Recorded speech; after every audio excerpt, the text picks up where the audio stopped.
The book of Proverbs, chapter 19, verse 17. He that had pity upon the poor lended unto Yahweh, and that which he had given, he will pay him again. Okay, first and foremost, I like to give infinite honors and prayers to Yahweh, Bahashem Yahweh Shai, Bahashem Rakah HaKodash. Double honors to the elders and apostles of Great Millstone, and salutation to the Akim that's pushing the truth and sincerity. Lord willing, this video be edifying first and foremost to the whole elect, then those that cleave to the body. All right, and this lesson will be about basically helping the poor, actually as a dedication to lending unto the Lord, okay, which is very important, right, because it surrounds the commandments as charity, right, and we all know that charity, it covers a multitude of sins, okay, so, but ultimately, the poor have been oppressed, okay, by these other nations, but we as brothers, the elect of the Lord, we will be considered a poor here, and our brothers is just as much as considered a poor or in the rich sitting in a low place as us. So how much more is our heart or our mind should be towards pleasing the Lord? All right, because he says, when you have given, when Yahweh shall say, you have given me a drink of water, you have did this, you've done it unto Yahweh Shai. So whenever there's an opportunity, obviously, not to just give for us and money or whatever. It's really in alms. It's the doing in alms. It's how you lend unto the Lord towards your brother. All right, and it also in the Apocrypha, it tell you how to actually lend unto the Lord.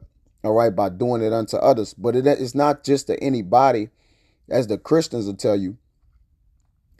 To receive some type of prosperity, that you ought to be open-hearted to every man. Okay, it tells you to don't open your heart to every man, because he'll requite you with a shrewd turn. Okay, so we know that our loyalty have to be guided, with certain affairs, and to knowing to whom we would do good. You see, because those that you would do good unto, all right, they have a special place, a special position with the Lord. And that's what, the hopes entail, that, those men are the brothers that we believe is of the elect that's doing the work of the Lord. All right, we believe those are the men, all right, that should be granted the way in which, the blessings comes of your heart, man. And rather that, whatever that may be, through, through assistance, through guidance, through rebuking, through exhortation, all right, through the manners of all different means of how you counsel. Okay, all these things amounts to how we actually deal with our brethren, and we got to do it in such a way. All right, now let me get this. This is Psalms 112, which is one of my favorites. All right, every now and then, gotta always go back to this. This is Psalms 112 and 5, and it reads, it says, a good man showeth favor.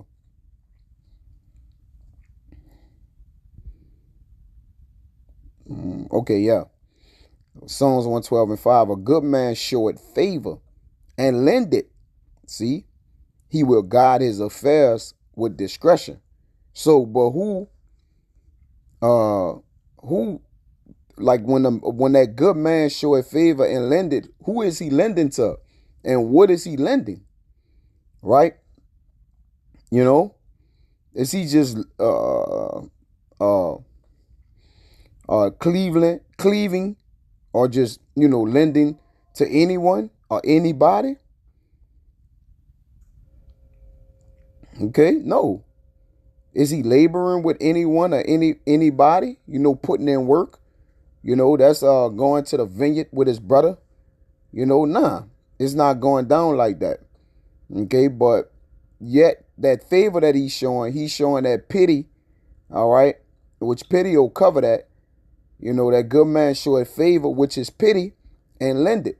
Okay, to make sure his brother is not walking naked. Do you then, your brother asks you for a bread, and do you send, you give him a stone instead? Or he knock it, on your door and asks, hey, I'm hungry. Do you send him away and tell him come back the next day? No. All right, that's not the definition of pity.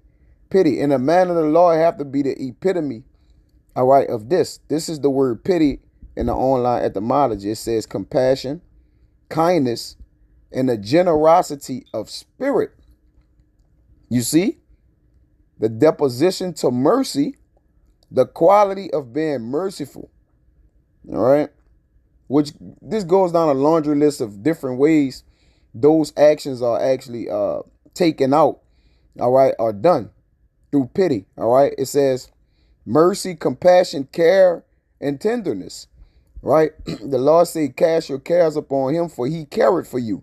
And when you have mercy upon the poor, or pity upon the poor, you actually lend to the Lord, that I started with in Proverbs. Okay? A pitiful state, a wretched condition. It says piety, it says love, loyalty, and duty. See, that piety goes into devoutness. Okay? So men that are devout, you have pity upon, loyalty and duty, right? Mild-heartedness, okay? You see? So these are some of the synonyms and attributes to having pity. So you have to ask yourself, through the Spirit, am I doing these things? Right? So it says a good man, a devout man, showeth favor and lend it. He will guide his affairs with discretion. So even when he's doing that, he's knowing of whom he's doing it, right? It tells you if thou would do good, know to whom thou does it. Okay? This is Sirach 12:1. When thou would do good, know to whom thou does it, so shalt thou be thanked for thy benefits. You see? Because remember, you're looking for a recompense from the Heavenly Father. And if these are the ways that you add mercy unto you, then you got to look for the times where you can have pity. Not look for them, but make the most of the opportunity, man. Where you can help a brother. There's 1,000,001 ways to go down a list of helping. All these things plays a major part, all right, in how you do it. Okay, this is Sirach 4:8. I'm gonna go through a couple of them real quick and try to get, go through it, because this shouldn't be long. Obviously, brothers, ought to know the things that they ought to do to actually please the Lord, man. All right. It says Sirach 4. And all this is good. You can read it. I can read it from the top, but I'm going to get straight to the point. It says, let it not grieve thee to bow down thine ear to the poor, and give him a friendly answer with meekness. All right. So whenever, a situation arises, okay, and you have the opportunity to hear a man out, you never really know what that man situation can be, but you're supposed to bow down your ear to the poor, be willing to hear the matter, right? That you can give counsel. You might have to give it an elm, or it may be something you have to lend unto the Lord, but that could be the Lord asking you for something to recompense you. And that's why it's important to not look over any matters, all right, but to consider them, right? Because we as brothers, we always consider matters. We counsel on them. We look at them. We try to make the best possible judgment there is to make, all right, that the Lord, that we know that there can be a recompense from the Lord. Because you say, well, what we do it, for the Lord. But of course, it's out of sincerity, but it's also a duty, so, and a duty, there's a charge unto you that you must take as a responsibility and accountability to carry out, man. whenever necessary. Probably when you don't feel like it, whatever the case may be. But that's still a duty and accountability, man. Okay?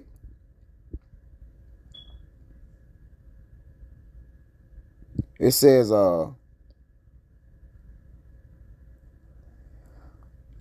that was the point. All right. Oh man, I mean I have to get the whole Sirach 4, but I'll keep it short. I'm gonna read 3. It says, add not more trouble to an heart that is vexed, and defer not to give to him that is in need. Now it didn't say actually what. All right, and that's the point. So because every situation requires a different input, the things that might have to take place or that you might have to perform according to your brother. Now you got to remember that what you do unto your brother, you do it unto who? Yahweh Shai. You see? So that's important. Now let's get this in Tobit 4 and 7.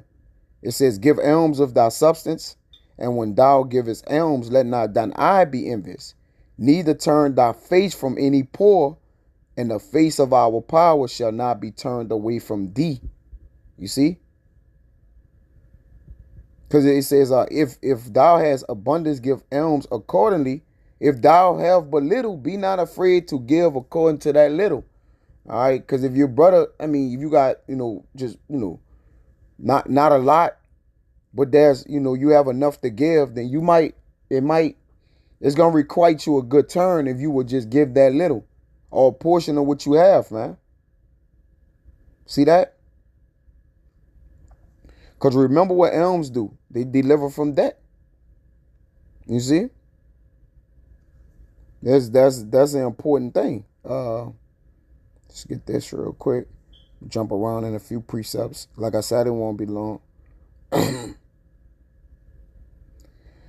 This is Proverbs 22 and 9. It says, he that had a bountiful eye shall be blessed. Now, what that means of having a bountiful eye, having a mindset of, the blessedness of the Lord, having the being able to think upon, I'll get it in another translation. It says, for he giveth of his bread to the poor. So let me get it in another translation real quick, okay? Verse 22 and 9. Let's see what it says, all right? It says, blessed are those who are generous, right? Thought of the mind. That generous goes into what? Pity. So it said, blessed are those who are piteous, all right? Are pitiful, because they feed the poor. Now, how apostles feed the poor? What's the main way of feeding the poor? Is with these words. These scriptures are comforting. All right, so it's going to comfort a brother in every way. All right, there's nothing greater than you could give the brother than this word, because that word is Yahweh Shai. All right, so the more we feed the bread into the poor, we're breaking the body of Yahweh Shai amongst each other, man. So that's the that's the love and pureness of your heart, man. That got to come from within. That's got to be something that's inside of you.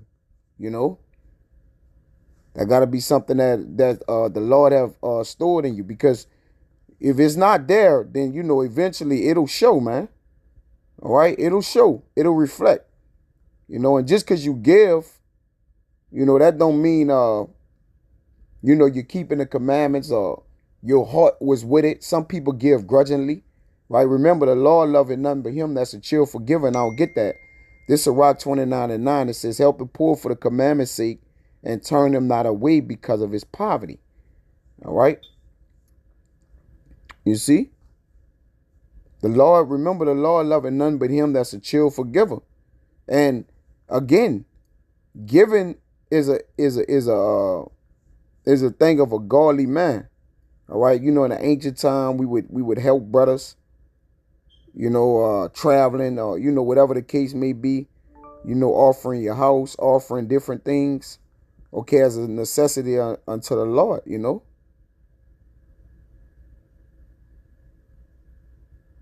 because we ourselves are poor and needy, and we ourselves need pity. This is Psalms 40:17. It says, but I am poor and needy, right? So if we're amongst the poor, which is our brothers, and we ourselves are poor, because I always have this saying, if I live next door to somebody that's poor, all right, I myself am poor. I ain't poor. I'm not rich and they poor. The rich live amongst the rich and the poor is amongst the poor. So when we don't forsake the assembling of ourselves and when we congregate, we are all poor together. But we're rich in spirit. We're just in a low place. All right. So it says, but I am poor and needy. Yet Yahweh thinketh upon me. Thou art my help and my deliverer. Make no terror or my power. So how the Lord help us while we're in captivity? Through other brothers, right? And he make our enemies, give us unto things that we need, for as jobs and different things that uphold us. But nothing is like the things we receive from brothers, man. We receive an everlasting life, things that's gonna keep us on the track of things that's watching for our souls. All right, things that uplift us, man. All Edom could really give us is probably money, man. And even that comes with a grain of salt, because you got to watch, gifts. But a gift from a brother, all right, it's supposed to build up the heart, man. It shouldn't destroy it, This is Sirach 26. I didn't intend to be this long, but hey, I go once you get the going, man. This is Sirach 26:4. Whether a man be rich or poor, if he have a good heart towards Yahweh, he shall at all times rejoice with a cheerful countenance. You see? So we're rejoicing amongst each other. We still laughing, right? We smile scarcely, but it give us a balance and, just reminding ourselves that we rich in spirit, but yet we poor on the earth. And that's all good, all right, because the tables will turn. But, hey, we should rejoice, with a cheerful countenance because we have this word, all right? We have the kingdom of heaven coming. We're keeping the law, statutes, and commandments. We've gotten mercy unto this point, And I don't want to write this out. We continue to get it, but, hey, up until this point, the Lord have did us good, because we have did good to those that mean something to the Lord. And that's, like you said, you got to be living for that. You see? This is 2 Corinthians 9 and 7. It says, every man according as he purposed it in his heart, so let him give, not grudgingly or of necessity, because every man going to give according to the measure of his heart. Now, there's no measurement of saying, well, I give to you like this, you give it back. All right. It's just the art of giving. All right. And the Lord will level men up according to the man had he give or whatever, the case or however that goes. Right. And that can vary. That can go up and down. Okay. So there's no way to judge the way a man give. For God loveth a cheerful giver. You see? A giver out of pitifulness. It says, and our power is able to make all grace abound to you, towards you, that ye always having all sufficiency in all things may abound to every good work. As it is written, he had dispersed abroad, he had given to the poor. His righteousness remained forever. Now he that ministered seed to the soil, both minister bread for you, for your food, and multiply your seed sown, and increase the fruits of your righteousness. You see? It says, being enriched in everything to all bountifulness, which cause it through us things given unto the Most High. Okay? So, now he that minister seed to you, so both minister bread for your food. So, even through the giving of you, the Lord have given it unto you to what? Also disperse it amongst others, man. All right? He that watereth shall also be watered himself. Okay? But you had given unto the poor, man, which, those works will remain. Your works going to remain. Okay? And ultimately, this is the major one I wanted to get. This is account in Matthew 25. Obviously, got to know where I'm going at. All right? I'm going to start at 34. It says, then shall the king say unto them on his right hand, come, Ye blessed of my father, inherit the kingdom prepared for you from the foundation of the world. Okay, who's on his right hand? Who's the blessed? We're going to see. And who is the kingdom prepared for? It says, For I was hungered, and ye gave me meat. I was thirsty, and ye gave me drink. I was a stranger, and ye took me in. Naked, and ye clothed me. I was sick, and ye visit me. I was in prison, and ye came unto me. Then shall the righteous answer him, saying, Lord, when saw we thee and hungered and fed thee, or thirsty and gave thee drink? When saw we thee a stranger and took thee in, or naked and clothed thee? Or when saw we thee sick, or in prison and came unto thee? And the king, who is the king of righteousness, the Malak Tadadak, talking about Yahushai, shall answer and say unto them, Verily I say unto you, inasmuch as ye have done it unto one of the least of my brethren, ye have done it unto me. And that's the meat of the matter. I could drop the ball. All right, because it was explained where out or throughout the lesson. All right, that he that pretty much, lended to the poor. All right, he that giveth or have pity upon the poor does what? Lend it to his neighbor. Well, Salakia, he that had pity upon the poor lend it unto Yahweh, and that which he have given will he pay him again. So that's a great recompense if you stay within the confinements of following these instructions, all right, that the Lord have written down for us in the book of life, in order for life to, to recycle back unto you through salvation. And, the promise in which Yahushua said that what you have done unto the brethren, you have done unto him and ourselves. So I don't want to watch the Zada was edifying. Till next time, I'm going to say shalom.